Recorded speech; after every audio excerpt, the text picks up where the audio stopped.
m'a beaucoup aidé d'être avec des entrepreneurs plus âgés, exactement ce que vous partagez. Je me suis dit déjà, j'ai des enfants en bas âge. Il y a une nouvelle vie après aussi, une fois qu'ils seront quittés la maison. Donc par exemple, j'ai beaucoup réduit les déplacements à l'étranger. Ça, c'est quelque chose que je me suis dit non, les États-Unis, ce sera pour plus tard quand ils seront grands. Mais c'est le fait d'avoir été très intentionnel à apprendre des plus anciens, et ça m'a beaucoup apaisé. Je pense que quand on a des responsabilités ou quand on prend des engagements, il faut avoir ces anges gardiens. Et là, moi, très clairement, pour les EDC, j'ai nommé 2 anges gardiens. Clairement, je leur ai dit, tu seras mon ange gardien, à ma femme et à un ami prêtre. Je leur ai dit, voilà, donc si jamais j'en fais trop, si jamais je vais trop loin, si jamais, eh bien, vous me rappelez à l'ordre. C'est une bonne idée, ça. Et là, parce que tout seul, parfois, on ne voit pas. Ces dérapages, ces excès, donc on peut être grisé un peu par la mission, la responsabilité, on peut être le pouvoir. Donc faut nous ramener sur terre et ça parfois c'est vrai que c'est bien d'avoir les autres à côté pour ça. Dans le mouvement, j'entendais que vous accueillez beaucoup de jeunes entrepreneurs. Oui. Est-ce que vous observez une très grande différence entre les générations d'entrepreneurs? En fin de compte, si, je trouve que... Ouais, si. Il y a quand même là des jeunes qui arrivent dans le monde de l'entreprise et de l'entrepreneuriat qui sont différents de ce que nous on a pu être à leur âge et de ce qu'on est aujourd'hui, et qui fonctionnent pas avec les mêmes codes, et donc et aux EDC on travaille là-dessus. Toute la question, c'est de créer l'intergénérationnel. Et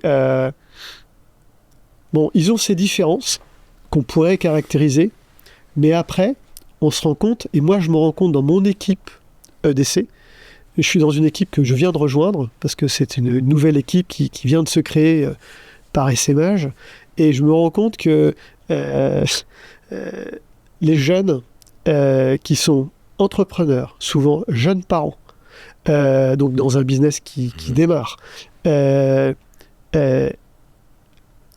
sont parfois en excès, et ils sont très demandeurs justement de conseils, de témoignages des plus anciens.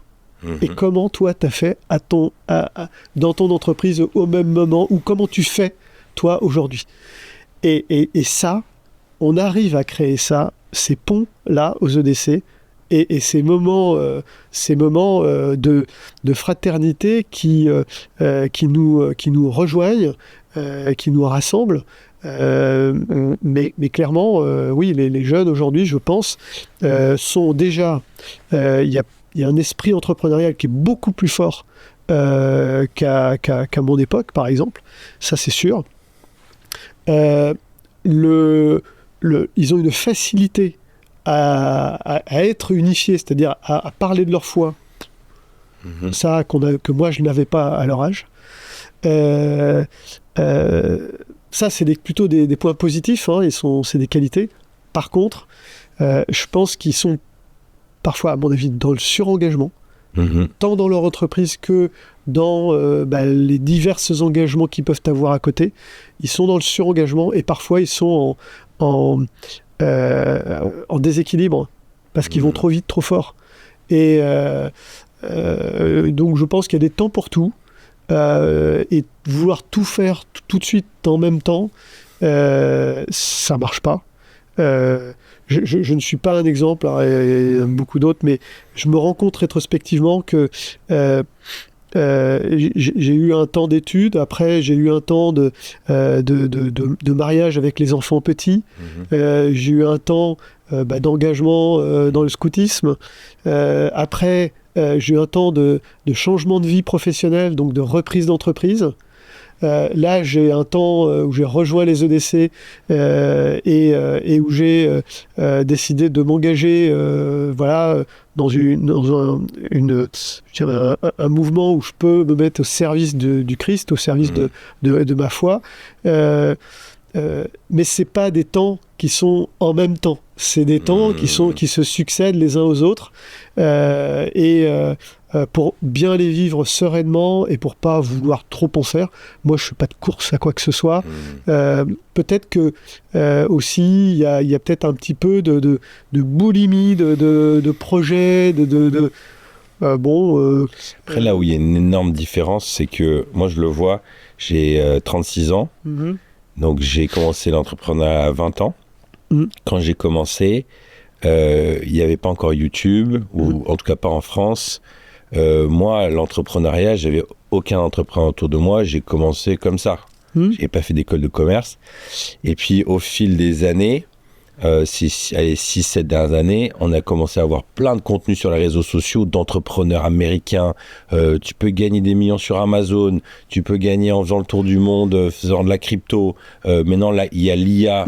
En fait, on a accès, grâce à Internet, à tout ce qui se passe dans le monde de l'entrepreneuriat. Demain, si je veux lancer une pizzeria, je tape comment monter une pizzeria, je vais avoir des masterclass, des formations. Je peux faire n'importe quoi. Je voudrais faire des canapés, tout. Et donc, c'est une génération aussi qui est biberonnée au thème de l'entrepreneuriat, qui va regarder des heures et des heures de vidéos et qui va se dire c'est possible.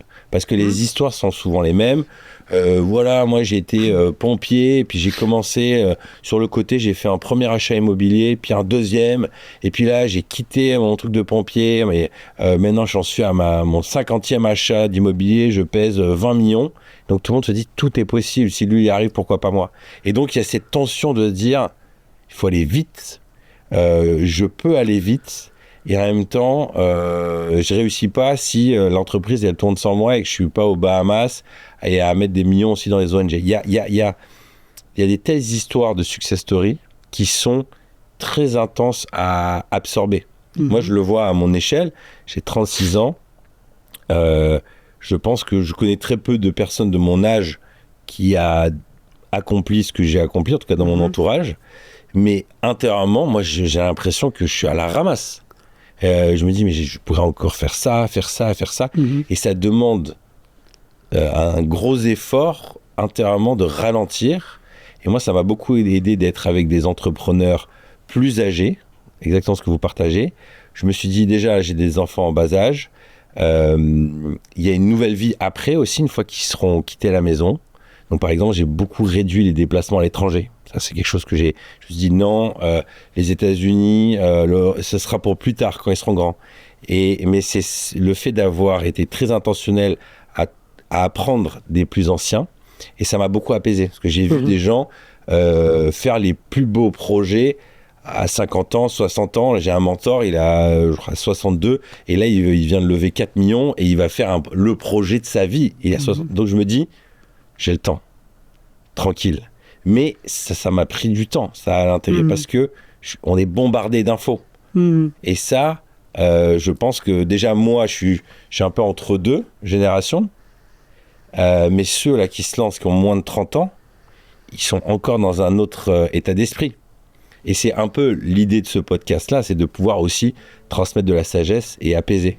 Et je pense que sur le sujet de la famille, pour réagir à ce que vous disiez, j'ai l'impression qu'il y a une forme d'acceptation de dire si on veut une famille apaisée, que c'est quelque chose d'important pour nous, cette course en avant, cette boulimie, il faut bien la maîtriser.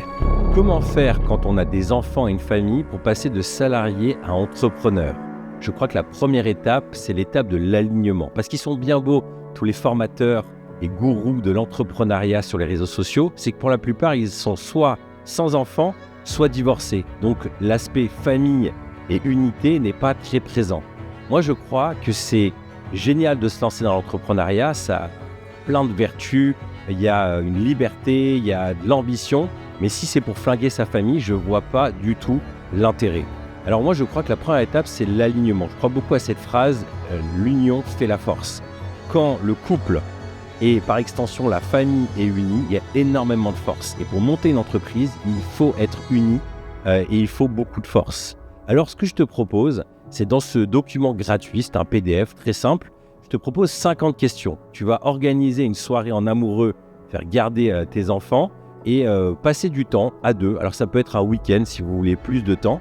Et je te propose 50 questions pour vous aligner, voir si vous avez la même motivation, voir les points de friction. Imaginez les scénarios positifs, les scénarios catastrophiques. Imaginez des plans A, des plans B, des plans C, mais aussi imaginez qu'est-ce qui va se passer si ça se passe bien. Est-ce que le couple, est-ce qu'il va s'y retrouver? Comment les enfants vont se retrouver là-dedans? Quels sont les caps à pas franchir? Quels sont les rituels à mettre en place? Le nombre de vacances que vous voulez avoir ensemble, les plafonds en termes de revenus, en dessous de quoi vous ne voulez pas descendre. Vous allez aussi aborder tous les sujets de gestion de crise, de communication, les attentes, anticiper les problèmes.